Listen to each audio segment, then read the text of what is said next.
Hey friends, I'm getting ready to release a new CD called Trouble's Coming. It'll be coming out here at the end of March of 2023. And in preparation for that, I thought I'd go over like my previous three CDs, just talk about them a little bit so we can kind of see where we've been. Maybe have a better idea where this new CD kind of puts me. So my sort of middle child up until now CD, my sophomore effort, if you will, was this solo album right here called Make Your Own Fun. And it came out, I believe in 2020. Check the notes through here because I go back and I check things and make sure that I have the dates right because I get confused over these things. But I think this came out in 2020, if I'm remembering correctly. Yeah, I think that's right. And but it was my first like sort of solo record. The one before this was my first CD, which was Tim Crosby and the Lightning Strikes, and I had a whole band and it's kind of a set number of people playing with me, and what have you. But this one I decided just to kind of do on my own and bring in people as I sort of needed them, and of course I always need great players, and luckily I know a lot of them. But this well, I guess we can start by talking about the cover a little bit. Okay, if you look closely at this, you can see that is a trailer home, and parked in its front yard is an F-4 Phantom, one of the most mass-produced fighter jets in American history, built by McDonnell Douglas in St. Louis. Well, this little scene was present on Route 16, just west of my hometown, between Pana and Hillsboro. And I was driving to a gig over in Hillsboro one time, and you know, I was a kid who grew up building model airplanes, and I'm driving along, and all of a sudden I'm like, that's an F-4 sitting there. What is that doing there? It stuck with me, and I thought when it came time to think about what naming the album, I had a song called Make Your Own Fun, and it was about, you know, growing up in a small town and how you had to get creative and to keep yourself entertained. And I thought, what better way to illustrate it than doing something like this? You know, I did do some research on this, and I found out that the fellow who lived here was a retired Air Force pilot who flew F-4s, and he had gotten this one that had been decommissioned, shipped to him in pieces, and him and his friends had reassembled it on the front lawn. The world's most aggressive lawn ornament there. Now, if you go looking for it, it's not there anymore. The fellow passed away a few years ago, and they moved the F-4 to a local park there in Nokomis, Illinois. So you can go see it. It's still there, but it's not in this guy's front yard anymore. So I don't think the trailer's even there anymore. I'm glad it was there because I did stop and take some shots and used it as my cover art that time. Just by going through it real quick, here's a picture of yours truly with the players on there, and I will talk about them.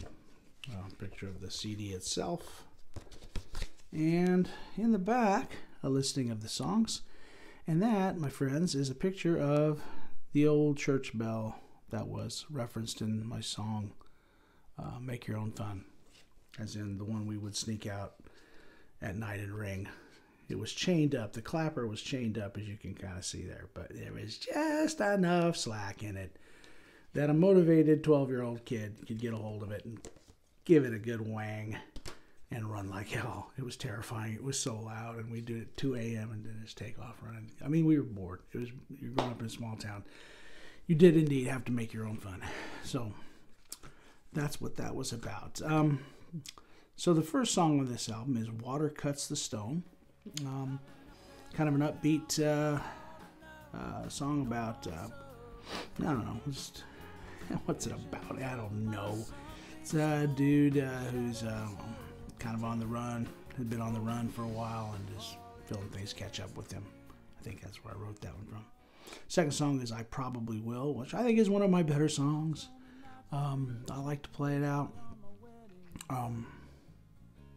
I think that what that was about, well, kind of the gist of the song is, I've got a lot of bad habits or a lot of bad proclivities, and man, I hope that I don't indulge them, but chances are I probably will.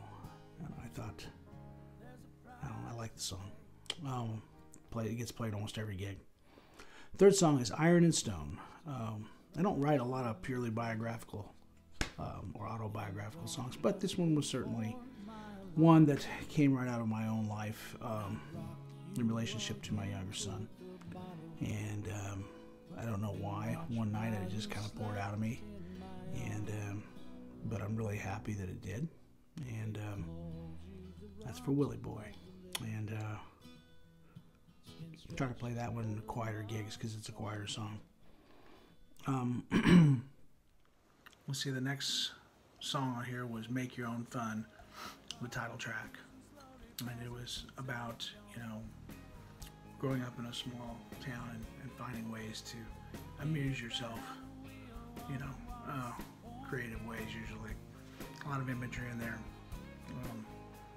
Hanging out at a pizza place, driving around the block for hours at a time, going hunting with your friends, except doing it out of the back of a moving truck, shooting at doves, sneaking out and ringing the old church bell was a thrill.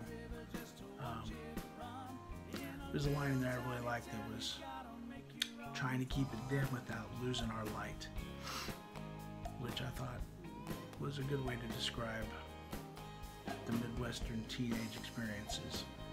The last thing you want to do is stand out or be different, but at the same time you don't want to lose that precious commodity that does make you you. It makes you different. It makes you special, or at least not special, but just makes you you. You don't want to lose that. So that was part of the challenge, I guess. That's what I hope that song described. The next song is Almost in Love, which is definitely one of my favorite songs I've ever written. Goes through what it's like to be in a relationship in which you're almost in love. Part of Your Sky was a very special song to me. I wrote based on a relationship I had with someone who was kind of estranged at the time, and I think the song was about one person just saying to the other, look, I don't know what's happened or whatever, but I would do anything to have you in my life, and if you'll see your way clear to it. So, and I really like the melody and chord structure of that one. Thunderstruck seems to be a favorite by a lot of people from this record. It's got some fabulous guitar work on it by Robbie Stokes, and Dan Tejada played on it as well. I think this song is a good song. I think it suffered from a lack of editing on my part. I'm still a fairly immature songwriter when I was doing this. Maybe I still am. I don't know. But I wasn't editing very well, and songs tended to go long. And I think this is I really like the song and everything. I think it could have used a little bit of editing, but people like it, so hey, I'm happy if you're happy. It does tell a story about sort of a love triangle gone wrong. Sherman County Jail was a song based on some experiences I had. I always told people it's based on 3 true stories and a big fat lie, which is about right. I'm going to do another video sometime to talk more about some of these songs that are related to my late son, Daniel. This was one of them, and I don't really want to get into it all right here, but it is a story about marijuana smuggling, and it was based on the fact that, when I wrote this, Colorado had made it legal, so people were going to Colorado and then smuggling it out. And there was a county called Sherman County right there across the borderline from Colorado in Kansas. And I'd read a story not only, well, that was one thing. I had read a story about cops were getting a lot of people there who were coming home with large sums of marijuana, even small sums. And they were spending some time in the Sherman County Jail. But my song goes off on a whole nother tangent. Anyway, I'll get back to that someday. Super Bowl Sunday is another one of those songs. Visiting Hours, another one of those songs. And Cheap Missouri Gas, which it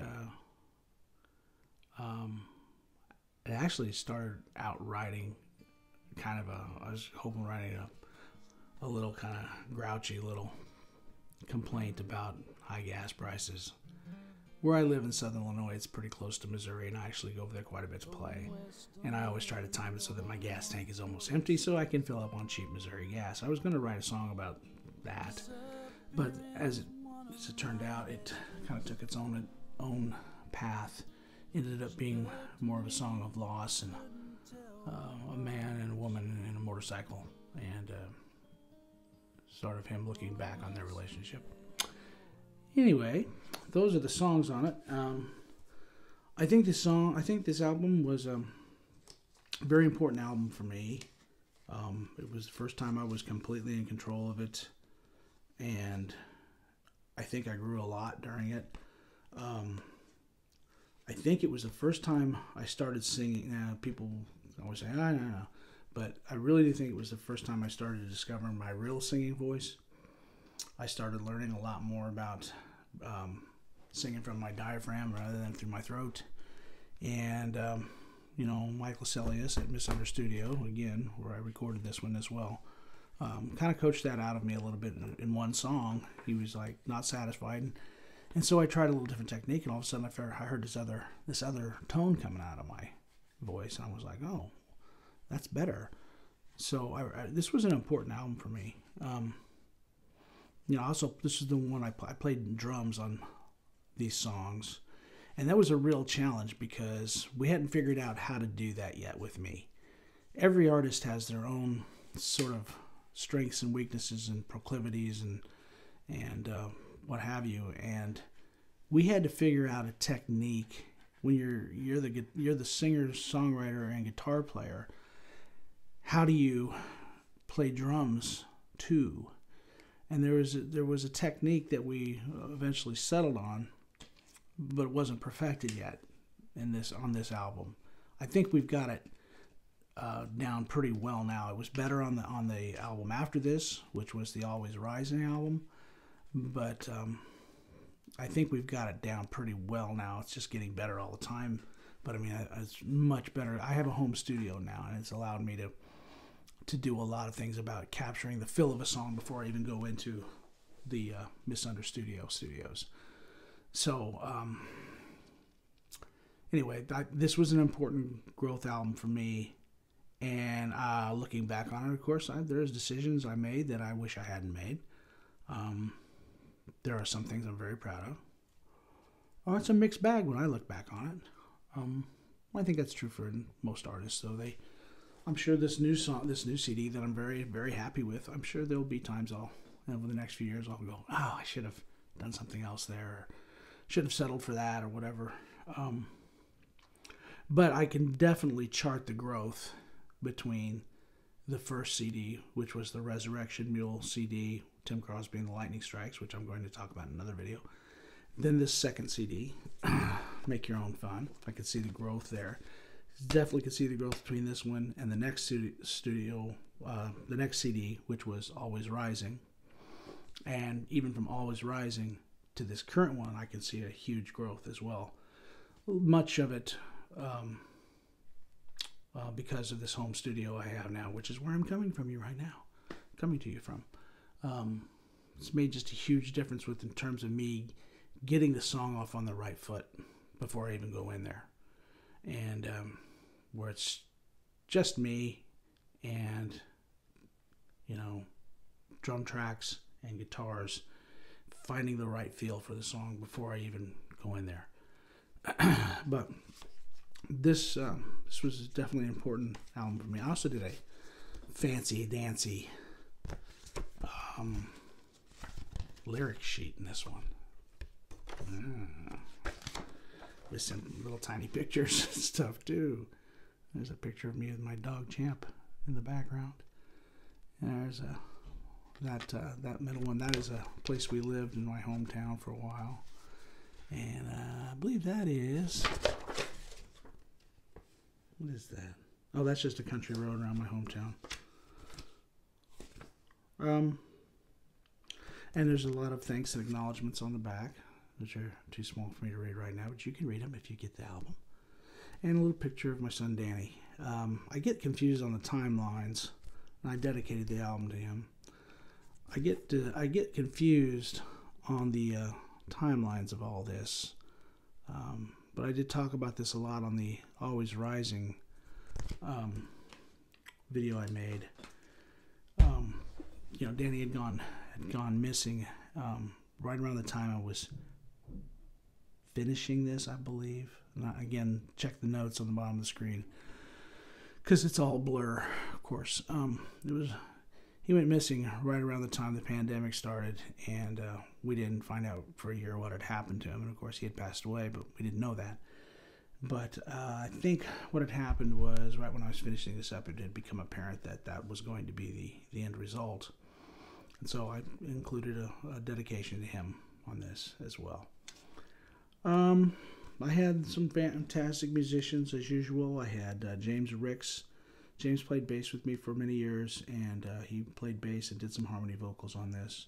Robbie Stokes is the first time Robbie played on a CD for me, and he's just fantastic. I've talked about him at length in other videos. Ray Maring did dobro and harmony. James and Ray were playing in a trio with me for a while. Polly Launay, again on the violin. Whenever I can get her to play with me, I will do it. She's amazing.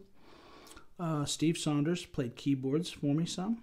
And my friend Barry Froge, it's the first time he played with me as well. Barry was the guy I played with the longest. Played with him. He was in my very first band, the Make Your Own Fun band, the Social Risk band. He started playing with me there. He lives down in Nashville area. He may have been living in Michigan when this happened. But anyway, he was flying tracks into me. And I was really grateful to work with him again. Daniel Tejada played electric guitar on this, and Mason Whedon did some percussion, and then Tim Whiteford played an acoustic lead on Iron and Stone. So that's who I had on this CD. It was, of course, it was produced by me and Mike Lascelles at Misunder Studios. And yeah, so Make Your Own Fun. My first solo CD, my second CD, and I have them for sale at all my shows and whatever. There's some good stuff on here, and it was an important CD for me. So that's it for this one. Thank you, friends, if you did stick this out and listen to me chatter on about this. I can't tell you how much I appreciate you guys listening to my music at all, and checking out my YouTube channel. I do appreciate it, and I'm trying to give you a little more insight into me and as an artist and what I'm trying to do. So that's why I'm making these. So thanks for giving me a chance. See you soon.